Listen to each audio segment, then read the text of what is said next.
Саламатсыңарбы балдар? 7 класстар үчүн биология сабагы. Сабактын темасы бакма сүт эмүүчүлөрдүн мааниси, келип чыгышы жана аларды коргоо деп аталат. Бакма сүт эмүүчүлөрдүн келип чыгышын, сүт эмүүчүлөрдүн маанисин, зыяндуу жактарын, сүт эмүүчүлөрдү коргоону, сүт эмүүчүлөрдүн түпкү тегин окуп үйрөнөбүз. Балдар, биз силер менен эмнелердин сүрөтүн көрүп турабыз? Үй жаныбарларынын. Жаныбардын арасынан ашык эмнени байкадык? Үй канаттуусун. Балдар, үй канаттууларына кайсылар кирет? Короз, тоок, каз, өрдөк жана башкалар кирет. Колдо үйрөтүлгөн жаныбарлар эмне деп аталат? Бакма жаныбарлар деп аталат. Бакма жаныбарлардан биз кайсыларды билебиз? Ит, кой, уй, чочко, мышык, үй канаттуулары, эчки жана ошондой эле жылкы кирет. Бакма сүт эмүүчүлөрү, бакма жаныбарлардын сүт эмүүчүлөрү ит, мышык, эчки, жылкы, уй, кой жана ошондой эле эшек кирет. Бакма жаныбарлар экиге бөлүнөт. Ача туяктуулар жана сыңар туяктуулар болуп. Ача туяктууларга кой, уй, топоз, эчки кирет. Ал эми сыңар туяктууларга эшек менен жылкы кирет. Бакма жаныбарлардын көпчүлүгү сүт эмүүчүлөр болуп саналат. Бакма жаныбарларды сүт, эт, тери жана башка нерселерди алуу үчүн өстүрүлөт. Бакма жаныбарлар төмөндөгүдөй болуп топторго бөлүнөт. Сүт эмүүчүлөр сүт багытындагы, сүт эт багытындагы жана ошондой эле эт багытындагы болуп. Бакма сүт эмүүчүлөрдүн келип чыгышы. Уй тукумдары европалык жана азиялык турлардан келип чыккан. Акыркы тур 1627 жылы атып өлтүрүлгөн. Алато породасы.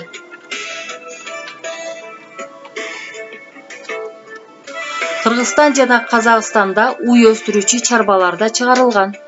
Бул уй сүт эт багытындагы уй. Уйдун өңү күрөң, денеси чымыр, тоо тала шарттарына ылайыкташылган. Салмагы 500-600 килограмм, букасыныкы 800-900 килограммга барат. Саан уйлары жылына 4000-5000 литр сүт берет. Майда малдар. Аларга кой эчкилер кирет. Кой, эт, жүн, тери алуу үчүн өстүрүлөт. Кыргызстанда кездешкен порода, көп кездешкен порода бул кыргыз ыяң. Жүндүү кой болуп саналат. Бул койдун породасын Иванов чыгарган. Анын жүнү узун, ичке жана жумшак болот.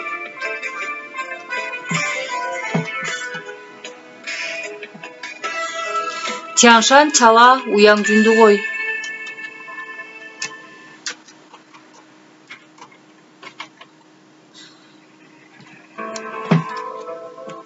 Эт жүн багытындагы кой. Жүнү ак, жибек сымал, жылтырак, бышык болот.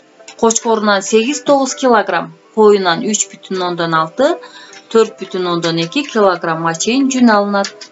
Кочкорунун салмагы 105-110 килограмм, коюнуку 60-65 килограммга барат. Нарын Жалал-Абад облустунда көп багылат. Алай породасы. Алай породасы айыл чарба илимдеринин доктору академик Ботбаев чыгарган. Жүнүнүн салмагы 3,2-ден 8 килограммга чейин жетет. Кочкорунун салмагы 105-110 килограммга чейин. Ал эми коюнуку 62-ден 68 килограммга чейин барат. Бакма чочколор жапайы доңуздан келип чыккан. Академик Иванов чыгарган Украина актала чочкосу мыкты порода болуп саналат. Салмагы 200-300 килограммга жетет. Төлдүү келет. Жылына 10-12 торопой туйт. Бакма жылкылар тарпандан келип чыккан. Негизги топтор минилүүчү, чегилүүчү, оор жүк ташуучу болуп бөлүнөт. Кыргызстанда жылкынын жаңы тукуму кыргыз жылкысы, жылкынын эти, териси, сүтү пайдаланылат. Биздин заманга чейин эле 5-кылымда жылкынын сүтүнөн даамдуу сусундук даярдалары билинген. Кымыздын курамында суу, углевод, сүт кислотасы, спирт, кант жана В1, В2, С витаминдери кездешет. Ошондуктан жылкынын сүтүнүн дарылык касиети абдан чоң. Түркменстандын ахалтеке жылкылары. Күлүк жылкылар бул Түркменстандын ахалтеке жылкылары. Алат чабышта 1200 метр аралыкты 2 мүнөт бир нече секундада чуркап өтөт. Сүт эмүүчүлөрдүн мааниси. Сүт эмүүчүлөр жаратылышта азык байланышты түзөт. Өсүмдүктөрдүн уруктануусуна, таралышына жардам берет. Кемирүүчүлөрдүн санын жөнгө салып турат. Өлгөн тартты жеп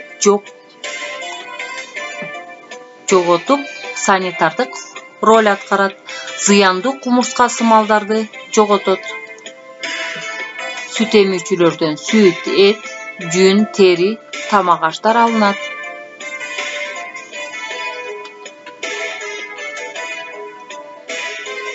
Зыяндуу жактары.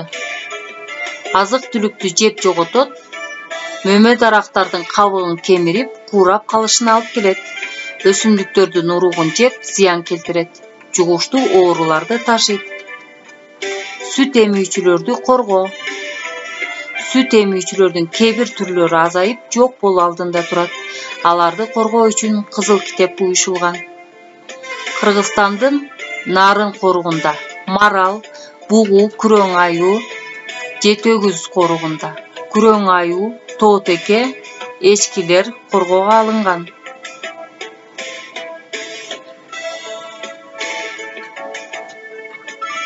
Кыргызстандын Кызыл китеби 1985 жылы уюшулган.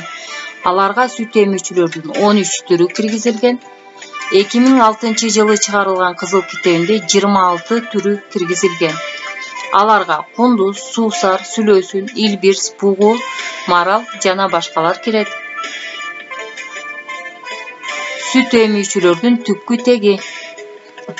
Сүт эмүүчүлөрдүн алгачкы теги мезозой доорунда сойлоп жүрүүчүлөрдөн башталган. Сойлоп жүрүүчүлөргө окшош жактары түйүлдүктүн өрчүүсү, дем алуусу жана башка белгилери, түпкү тектери бар экендигин аныктайт.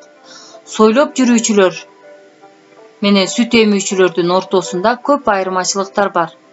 Сүт эмүүчүлөрдүн жылуу кандуу, денесинин температурасы туруктуу, жүрөгү 4 бөлүктөн турат.